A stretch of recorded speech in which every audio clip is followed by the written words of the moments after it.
Bom dia, boa tarde ou boa noite, sejam bem-vindos a mais uma aula da disciplina de Algoritmos de Monte Carlo. Vamos começar? Então, o roteiro para a aula de hoje, a gente vai ver gerando amostras de variáveis aleatórias discretas, em particular como gera a geométrica. Vamos ver um método muito famoso, conhecido como método de transformada inversa, para gerar variáveis aleatórias. Depois a gente vai ver como gera binomiais e, por fim, falar de geração de permutações de objetos. Então vamos começar com a motivação e explicar o que é gerar uma amostra de uma variável aleatória. Então o que a gente está atrás aqui é do experimento por trás de realizar ou observar um fenômeno aleatório. Imagina jogar uma moeda, jogar um dado, retirar uma bola de uma urna cheia de bolas.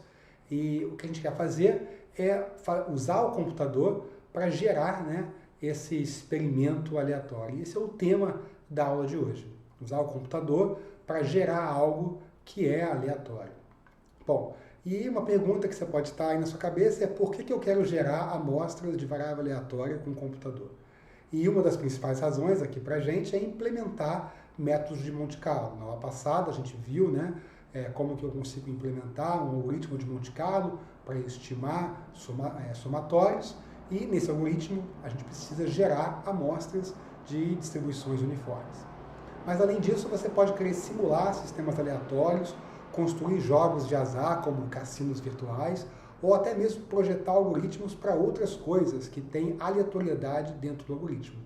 Então, por essas e muitas outras razões, a gente vai precisar usar o computador para gerar algo que é aleatório. Então, a gente vai assumir uma premissa aqui hoje, que é o seguinte: eu vou considerar uma variável aleatória U, uma uniforme contínua, com distribuição no intervalo 0, 1. E a premissa é que o computador sabe gerar amostras dessa uniforme contínua entre 0 e 1. Mas de cara, apesar de a gente assumir a premissa, a gente vai ver que essa premissa é falsa. E ela é falsa por duas razões. A primeira delas é que o número gerado no computador nunca pode ser contínuo. A representação do computador ela é naturalmente discreta e está limitada ao número de bits que você está usando para representar o número. Por exemplo, 32 bits ou 64 bits. A segunda razão é que o gerador não é aleatório. O computador é uma máquina determinística e qualquer algoritmo que roda nesse computador, ele necessariamente é determinístico. Então, o algoritmo que vai gerar o número aleatório, ele é determinístico. Logo, ele não pode gerar um número de fato aleatório. O que a gente vai fazer é usar o que a gente chama de gerador pseudo-aleatório. Tá? Então, o primeiro problema ele vai ser contornado usando uma precisão maior.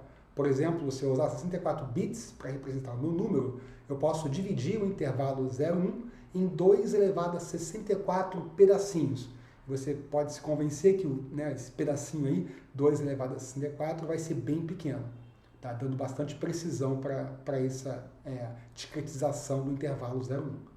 O segundo problema é contornado com algoritmos que misturam bits com manipulações algébricas de maneira que se pareça ser aleatório. Esses algoritmos geram uma sequência de números determinística a partir do primeiro número que utiliza números que já saíram na sequência, em geral o número anterior ou os dois números anteriores. E esses algoritmos passam em testes estatísticos para aferir aleatoriedade e independência. Tá? Então eles se parecem saindo de um gerador de fato aleatório. Então um exemplo de algoritmo é o Mersenne Twister, foi desenvolvido em 97 e é um dos mais usados algoritmos para a geração de números pseudo-aleatórios. Então a premissa é falsa na teoria, mas é contornável na prática e a gente vai assumir então que o meu computador consegue fazer isso. Ele consegue gerar um número aleatório com distribuição uniforme no intervalo 0, 1. Então, o nosso problema é agora usar esse gerador uniforme entre 0 e 1 para gerar variáveis aleatórias com outras distribuições. Como é que a gente vai fazer isso? Esse é o tema da aula de hoje, ok? Existem muitas técnicas e algoritmos para fazer isso, com diferentes complexidades e diferentes aplicabilidades, e a melhor abordagem, em geral, depende da distribuição que você quer gerar e depende da aplicação que você tem em mente. A gente vai ver isso já já na aula de hoje. Então vamos começar com um exemplo mais simples possível, que é lançando uma moeda. Imagina que você quer usar o computador para decidir, para jogar uma moeda enviesada. Então eu vou representar essa moeda como sendo uma variável aleatória B, que tem distribuição de Bernoulli com parâmetro P.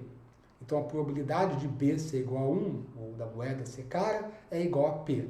Então como é que eu gero agora a face da moeda, né? 1 ou 0? Bom, então a ideia é bem simples.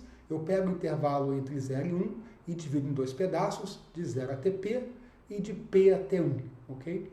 E eu vou definir o primeiro pedaço, o intervalo, como sendo o lugar onde B vai ser 1 e o segundo pedaço do intervalo, o lugar onde B vai ser 0. Agora eu gero uma uniforme entre 0 e 1 e vejo em que intervalo ela caiu. Se ela cair no segundo intervalo, essa uniforme, eu vou retornar 0. Se ela cair no primeiro intervalo, eu retorno 1. E nesse exemplo aqui, eu retornei 0. Então o algoritmo aqui é bem simples, né? Eu divido o intervalo entre P e 1 menos P, gero uma uniforme, e se o uniforme for menor ou igual a P, eu retorno 1, caso contrário, eu retorno 0. Então, lançando uma moeda com o computador é bem simples, utilizando a nossa uniforme, a gente está assumindo que a gente tem essa uniforme à disposição. Agora vamos complicar um pouquinho e ver como é que eu lanço um dado. Então esse meu dado vai ser honesto e ele vai ter K faces.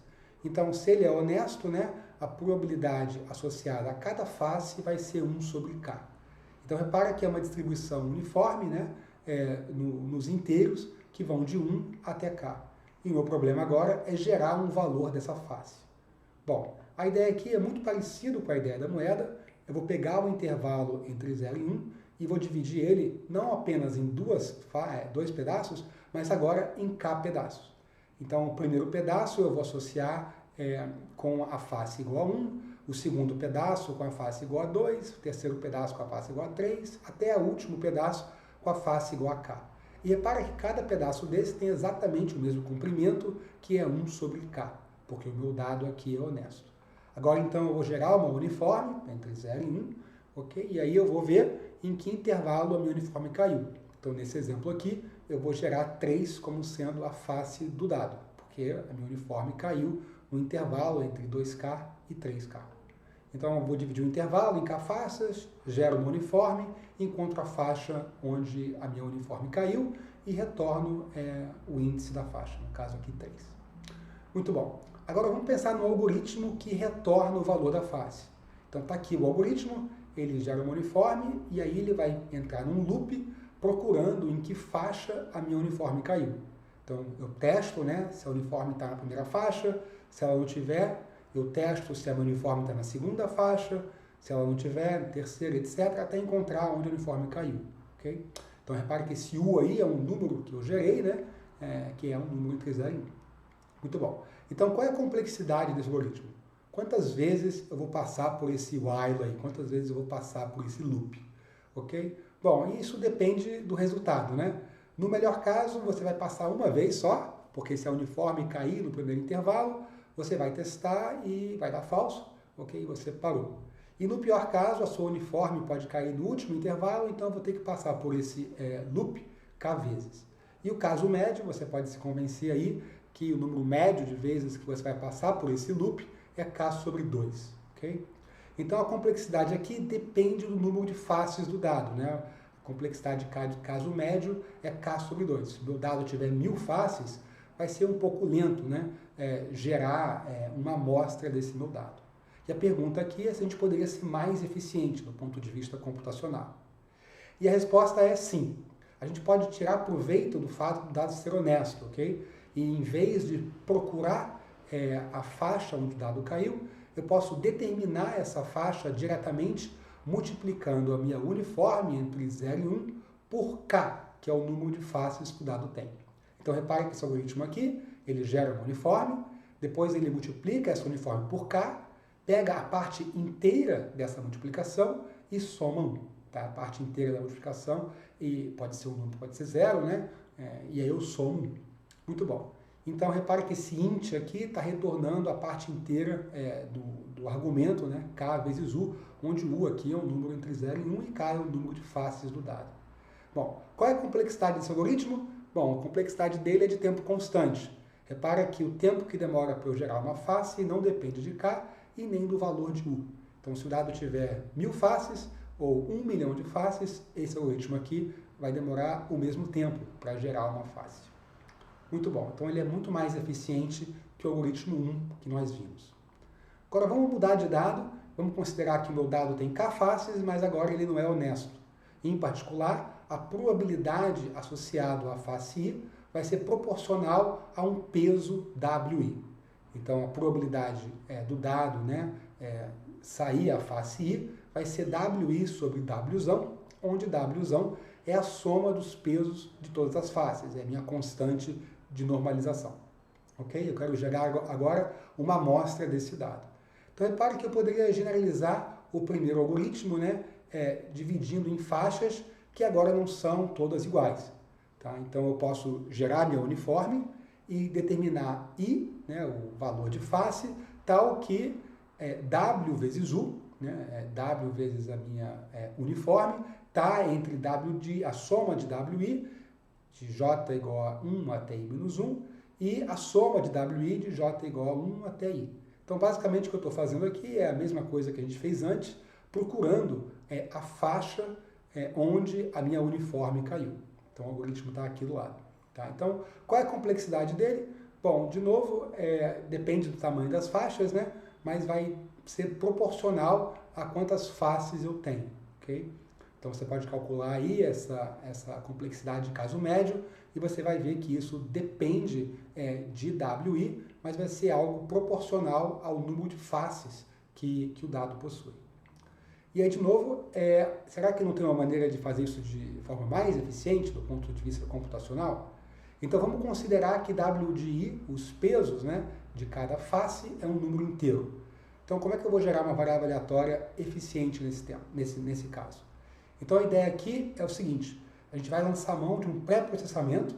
Antes de começar a jogar o dado, eu vou alocar um vetor de tamanho wzão na memória do computador e vou preencher wi posições desse vetor com o valor i. Então w1 vai ser o número, né, o peso da face 1, e aí eu vou ter w1 posições desse vetor com o número 1.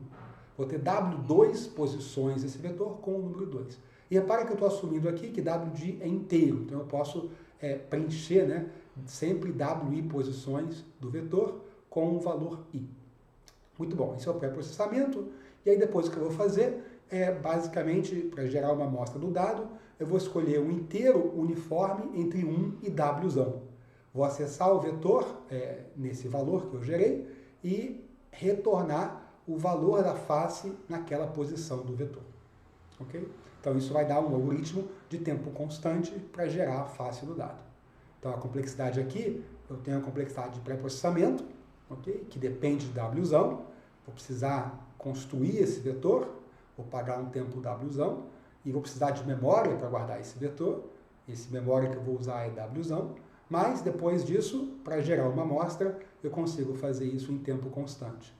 Então, se você vai gerar muitas amostras desse seu dado, então é bom você pagar esse preço de pré-processamento para poder gerar cada uma dessas amostras desse meu dado de maneira eficiente. Tem aqui um exemplo com k igual a 4, então o meu dado tem 4 faces, e os pesos de cada face são esses aqui, 3, 4, 6 e 1. Então repara que a soma de 3, 4, 6 e 1 é 14, então eu vou precisar de um vetorzão de tamanho 14 na memória, e aí eu vou preencher esse vetor com valores 1, 2, 3 e 4, correspondente, né, a w de i. Então repara que tem 3 posições de 1 igual a 1, porque eu tenho wi igual a 3. E aí eu vou gerar uma uniforme agora entre 1 e 14, ok? E aí eu vou acessar o vetor nessa posição, e repara que essa minha uniforme aqui é uma uniforme discreta. Então eu acesso a posição e retorno o valor acessado. Tá? Repara que eu preciso de uma complexidade wzão para criar o vetor, e depois disso, para gerar uma amostra, eu consigo fazer isso em tempo constante. Porque gerar uma uniforme entre 1 e 14, a gente sabe fazer em tempo constante, e depois acessar a posição do vetor, isso também é um tempo constante. Okay? Então repare que a gente resolve o problema aqui de forma muito eficiente. Agora, imagina que meus wi's não são inteiros. Então se wi não é inteiro, a ideia anterior não funciona. Mas existe um método chamado alias method, que pode ser utilizado para esses casos. Ele vai usar memória, θ de k, da mesma maneira que a gente estava usando memória para wzão, eu vou precisar de 2 vetores de tamanho k, eu vou ter um pré-processamento, que é criar esses vetores, preencher esses vetores, e esse tempo é k log k ou O de k, dependendo do método, e aí para gerar números aleatórios, eu vou conseguir fazer isso em tempo constante, com 2 escolhas uniformes. Ok? E esse método eu não vou explicar os detalhes dele aqui, como ele funciona, mas é bom vocês saberem que ele existe, ok? E de fato ele é muito utilizado para acelerar a geração de sequência de variáveis aleatórias e IDs quando K é grande, né? Imagina que você precisa gerar muitas amostras de algo que não é inteiro, ok? Esse método aqui ele é muito eficiente, ele é muito utilizado para isso. Muito bom. Então vamos falar agora de gerar uma geométrica. Por enquanto era só dados, né? Agora que tal a gente gerar uma variável aleatória que a gente viu aqui, a distribuição, por exemplo, geométrica. Então recapitulando, né? Se x é uma variável aleatória com distribuição geométrica, ela tem um parâmetro, esse parâmetro é p, a probabilidade de x ser igual a i é 1 menos p elevado a i menos 1 vezes p. E agora eu quero gerar valores de x, né? Gerar amostras dessa variável aleatória. Então repare que eu tenho que gerar amostras respeitando as probabilidades, obviamente. Então, uma ideia aqui é adaptar o algoritmo anterior, ok? E dividir o intervalo 0,1 em faixas.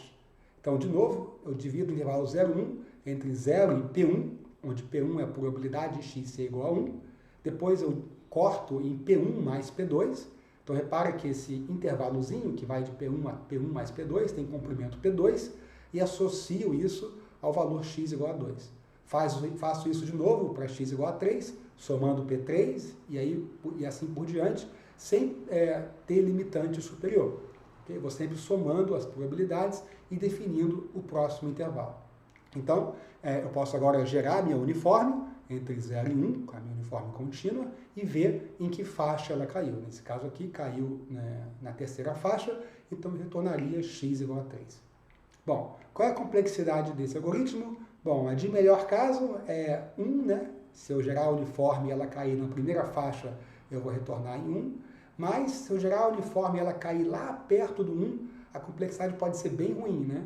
Porque lá perto do 1 vai ser numa faixa muito, muito alta da geométrica, né? Então eu vou precisar percorrer várias faixas até chegar lá. Bom, a complexidade de caso médio é 1 sobre P, que é o valor esperado da geométrica. E fica aí o dever de casa, você mostrar que a complexidade média desse algoritmo é 1 sobre P, que é justamente, né, o valor esperado da geométrica, e não é difícil mostrar isso. Muito bom. E aí, de novo, né, o que a gente poderia tentar melhorar aqui, né? Tentar pensar numa maneira mais legal de gerar essa geométrica. Bom, uma ideia é que a gente sabe que a geométrica e a Bernoulli estão relacionadas. A distribuição geométrica, né, pode ser encarada como sendo uma sequência de Bernoullis até a ocorrência do evento positivo, né? Então, eu posso, em vez de gerar a geométrica do método anterior, eu posso gerar uma sequência de Bernoullis até observar o evento positivo. Então, aqui eu tenho um loop, né?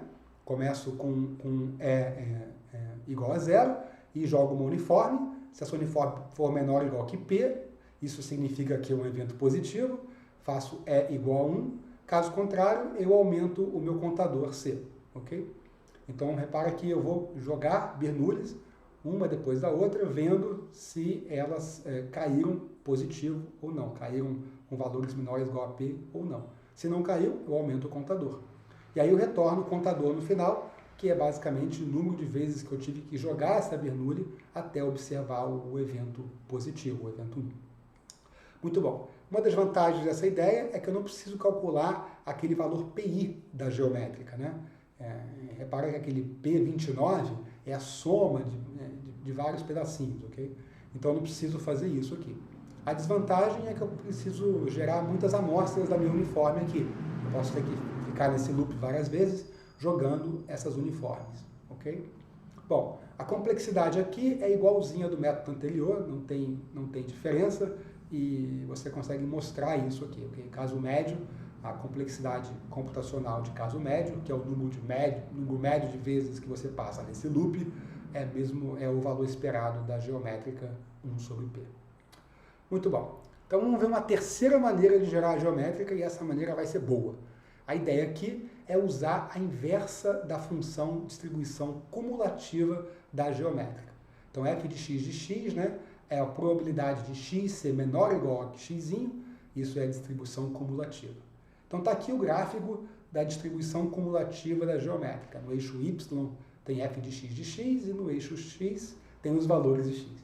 E aí o que eu vou fazer é gerar uma uniforme entre 0 e 1 e usar isso para acessar o eixo y e ver o valor de x correspondente àquele valor da uniforme que eu gerei. Ok? Então, repara que o que eu vou fazer é retornar a inversa, a função inversa da cumulativa, aplicada a essa minha uniforme entre 0 e 1. Bom, qual é a complexidade de fazer isso? Bom, se você tem a distribuição, se você tem a função inversa, a complexidade é constante, né? Eu gero uma uniforme, aplico a função inversa da cumulativa na uniforme e isso vai me dar o valor de x. Muito bom. Então, esse método tem um nome, ele é chamado de método transformada inversa e ele funciona não só para geométrica, mas para qualquer distribuição de probabilidade. Então, eu tenho uma distribuição contínua ou discreta, ok? Eu tenho uma função cumulativa e aí eu consigo gerar amostras dessa distribuição utilizando esse método se eu conhecer a inversa. Então, f de x aqui, né, é a probabilidade de x ser menor ou igual a x. Então, a gente tem que x é a minha variável aleatória, que eu quero amostrar, ela pode ser escrita como a inversa da distribuição cumulativa dela, aplicada a uma uniforme. Então, x, uma variável aleatória, ela é igual a f de x menos 1 de uma uniforme. Ok? Então, a gente pode sempre usar a inversa para gerar amostras de x. Muito bom. E vamos provar que isso é verdade, né? Vamos provar que x é igual a f de x menos 1 aplicado a uma uniforme. Tá? Então, repare que f de x menos 1 é uma função. E u aqui é a minha variável aleatória. O que a gente quer mostrar é que essa função inversa aplicada a uma uniforme é igual à variável aleatória x. Bom, para provar isso, a gente tem que basicamente estabelecer que a probabilidade de x ser menor ou igual a x é de fato o que a gente quer, f de x. Então, vamos começar substituindo x pela definição. Okay? Então, a gente está assumindo que x é f de x menos 1 de uma uniforme. Então, eu substituo x por isso. Depois eu aplico f aos dois lados da desigualdade, e isso eu posso fazer porque f é monotônica e eu tenho equivalência de eventos aqui. E aí isso me dá a uniforme menor ou igual que x, e a probabilidade de uma uniforme ser menor ou igual que um número é simplesmente o número. Então, aqui a gente prova que a probabilidade de x ser menor ou igual que x é de fato f de x. Okay? Então faz esse exercício aí de pensar que a probabilidade da uniforme ser menor do que um número entre 0 e 1 é justamente esse número, que a gente usou para Bernoulli aqui. Muito bom. Então, é claro que o método é muito poderoso, mas eu preciso ter essa minha função inversa, né, para poder usar ele de forma analítica. Então, vamos voltar lá na geométrica. Está aqui a distribuição da geométrica, a distribuição cumulativa, ok? Então, eu consigo escrever analiticamente a distribuição cumulativa da geométrica, mas eu preciso da inversa. Mas eu posso inverter essa função. Então, eu pego essa função, igualo ela a um número u, e agora eu preciso resolver ela para i. Né? Dado u, que é um número entre 0 e 1, eu preciso saber quanto vale i. Então, eu consigo fazer isso manipulando algebricamente aqui. Né? Eu tiro o log dos dois lados, isso vai isolar i. E aí, log i, se o u é uniforme, 1 menos u também é uma uniforme, ok? Então, eu posso substituir isso, e aí eu tenho que, i aqui tem que ser inteiro, né? Então, o que eu vou fazer é tirar a parte inteira dessa fração e somar 1, porque i é no mínimo 1, né? O nosso i ali começa em 1. Então, eu tiro a parte inteira dessa divisão, ok? E somo 1. E isso aqui, então, é a minha função inversa. E aí eu posso agora simplesmente gerar uma geométrica, gerando uma uniforme e enfiando aqui o valor dessa uniforme onde está a letra U. E isso vai me dar um número que é uma amostra da minha geométrica. Okay? Então a complexidade de fazer isso é constante. Tá? Não depende de P e não depende de U. Tá? Então repara que a gente consegue gerar geométrica de maneira muito eficiente. Muito bom. E a binomial? Como é que seria gerar uma binomial? Então, a gente já viu o método transformado em inversa, né? Então, eu poderia escrever a cumulativa da binomial. E está escrito aí, probabilidade de x ser menor ou igual que i, é esse somatório, okay? De k igual a 0 até i, dessa expressão. Mas nós não temos uma forma analítica para esse somatório, o que faz com que a inversa analítica de f de x, para binomial, seja intratável, a gente não conhece ela. Então eu vou precisar de uma outra maneira, né, de gerar a binomial. E aí a gente já viu um filme aqui antes, que é a binomial também está ligado com Bernoulli, né, porque a binomial ela pode ser caracterizada como uma soma de nzão Bernoullis, cada uma delas com parâmetros p.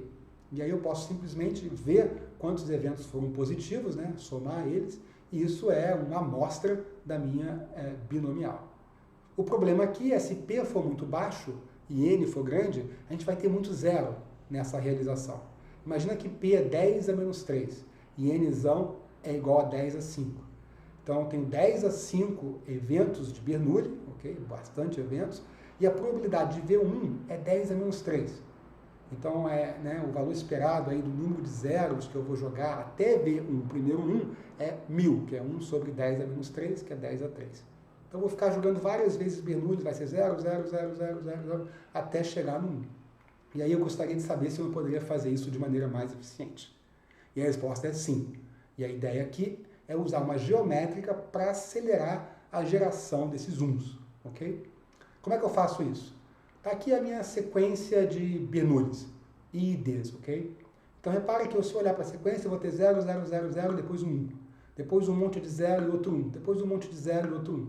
Então, eu posso encarar esse começo aqui como sendo a distribuição da posição do primeiro valor 1, ok? E essa distribuição da posição do primeiro valor 1 vai ter que distribuição? Justamente uma geométrica com o parâmetro P. Eu estou jogando uma geométrica e vendo qual a posição desse valor 1, ok? Então eu consigo gerar essa posição do valor 1 utilizando uma geométrica. Agora se eu pegar a posição do segundo valor 1, pensa no segundo valor 1, onde é que ele vai estar posicionado, né? Bom, vai ser um monte de 0 e depois um 1, e de novo, isso vai ser uma geométrica com parâmetro P a partir do primeiro valor 1. Então, a posição do segundo 1 vai ter distribuição geométrica condicionado, né, a partir da primeira posição 1. E assim por diante. Okay? Então, o número de 1s na sequência de tamanho n é igual ao número de geométricas que, somadas, são menores ou iguais a n. Muito bom. Então, eu posso usar essa ideia para gerar a minha binomial. Então, o que eu estou fazendo aqui gerando várias geométricas, G1, G2, G3 são as minhas geométricas, eu vou somar elas, e aí assim que eu tiver o valor da soma maior do que n, eu vou parar, e o número de geométricas é o que eu vou retornar, ok? Então, repara que eu estou computando a minha binomial a partir de uma soma de geométricas. Tá? Muito bom. E uma pergunta-chave, né, é qual é a complexidade de fazer isso? Quantas geométricas serão geradas aqui na média, ok? E não é difícil mostrar que, na média, o número de geométricas vai ser n dividido por 1 sobre p, que é igual a n vezes p, que é o valor esperado da binomial. E repara que isso é bem melhor do que o algoritmo anterior, que tinha como complexidade nzão, ok? Então a gente melhorou o nosso algoritmo que gera binomiais. Muito bom. Vou falar um pouquinho sobre geração de permutações, e aqui o problema é gerar a permutação de um conjunto de objetos. E, para ficar mais ilustrativo, eu vou assumir que os meus objetos são cartas do baralho. E eu quero gerar permutações de maneira uniforme. Então, entre todas as permutações dos meus objetos, eu quero gerar uma, e essa uma tem distribuição uniforme sobre o universo de permutações. Então, imagina que o meu baralho tem n cartas. Então, eu quero gerar uma I uniforme entre 1 e n fatorial, né? Porque n fatorial é o número de permutações que meu baralho possui. Repare que isso aqui pode ser resolvido com o nosso dado, né? Porque eu tenho agora um dado com n fatorial faces. E eu sei gerar uniforme aí, ok? E eu poderia simplesmente gerar uma uniforme entre 1 e n fatorial de maneira eficiente e retornar a iésima permutação. Mas tem um problema sério aqui. Como que eu sei qual é a iésima permutação? Repara que a geração uniforme vai voltar um número, tipo 127, ok? E aí você precisa saber qual é a permutação que corresponde ao número 127. E aí é claro que se eu tiver que enumerar todas as permutações para saber qual é aquela de número 127, o algoritmo não vai ser eficiente, porque eu tenho n fatorial permutações para enumerar. Então essa ideia simplesmente não funciona. Então vamos ver uma segunda ideia, que é basicamente tentar gerar a permutação de maneira iterativa. Eu vou escolher um elemento por vez dos meus objetos, vou fazer n escolhas sucessivas e eu vou construir a permutação de maneira iterativa. O problema é como que eu faço essas escolhas de maneira eficiente, né? Porque eu não posso repetir, né? Eu tenho que escolher uma uniforme e aí eu vou tirar esse elemento e escolher uma uniforme no que sobrou. E aí como é que eu faço isso de maneira eficiente? Então o que eu vou fazer agora é mostrar um algoritmo que resolve esse problema. A ideia aqui do algoritmo é utilizar um vetor, olha que interessante, de novo, memória, para alocar os elementos, os meus objetos, e as escolhas já realizadas. O algoritmo é conhecido como por Knuth Shuffle, porque foi o Donald Knuth, né, o ilustre pesquisador renomado da computação, que primeiro propôs esse algoritmo. Então está aqui o algoritmo. O que ele vai fazer? Ele cria um vetor de n posições e aí preenche esse vetor, a posição 1 vale 1, a posição 2 vale 2, a posição 3 vale 3. E aí o que ele faz? Ele vai fazer n escolhas sucessivas, gerando uma uniforme entre 1 e n menos i, aquilo que ele ainda não escolheu, e aí depois permuta a posição que ele escolheu com a última posição ainda não escolhida. Okay? Então vai fazendo isso e vai alocando no fim desse vetor a minha permutação aleatória. Muito bom. Então, cada permutação gerada vai ter a mesma probabilidade. E fica aí de exercício você mostrar isso. Mostrar que esse algoritmo não tem viés, né, para nenhuma permutação. O que ele faz é justamente gerar uma permutação com probabilidade 1 sobre n fatorial. Okay? E o que é incrível é que o algoritmo tem complexidade O de n, que é o número de objetos da sua permutação. Então é bem legal você pensar nisso, né? Eu tenho n fatorial possíveis permutações, ou seja, um número muito grande de permutação. Eu consigo meter a mão nesse saco e arrancar uma permutação de maneira aleatória e uniforme, pagando um preço que é O de n. A O de n, né, é muito, muito menor do que n fatorial. Está aqui um exemplo do Knuth Shuffle com n igual a 14. Está aqui o meu vetor na memória, ordenado, né, e preenchido. Então a posição 1 do vetor vale 1, a posição 2 vale 2 e até 14. E aí o que ele vai fazer é escolher uma uniforme entre 1 e 14. Vamos supor que ele escolheu a uniforme e caiu no elemento 9. Então ele permuta o 9 com 14. Então repara que o 9 foi para o fim do vetor e o 14 foi para o lugar do 9. E aí eu trunco o vetor, agora tem uma posição a menos, né, na escolha da minha uniforme. Então eu vou escolher uma uniforme entre 1 e 13. Okay? E aí nessa uniforme entre 1 e 13, vamos supor que saiu o número 5, né, a quinta posição. Então eu pego a quinta posição e permuto com o final desse vetor reduzido. Então o 13 vai para o lugar do 5 e o 5 vai para o lugar do 13. E agora eu considero só as 12 primeiras posições do vetor e gero uma uniforme de novo. Cai o número 8. Então o número 8 vai ser trocado de lugar com o número 12. E aí eu vou gerar uma uniforme entre 1 e 11. Desculpa, entre 1 e 12. E vou continuar isso até o final. Então repara que no final do dia eu vou gerar um vetor uniforme, uma permutação uniforme que vai estar justamente em cima desse meu vetor. Esse vetor vai conter, no final desse algoritmo, uma permutação uniforme das, no caso aqui, 14 fatorial possíveis permutações. Bom, esse é basicamente tudo que eu tinha para falar para a aula de hoje. A gente se vê aqui na próxima aula gravada ou na nossa aula síncrona. Tchau, tchau.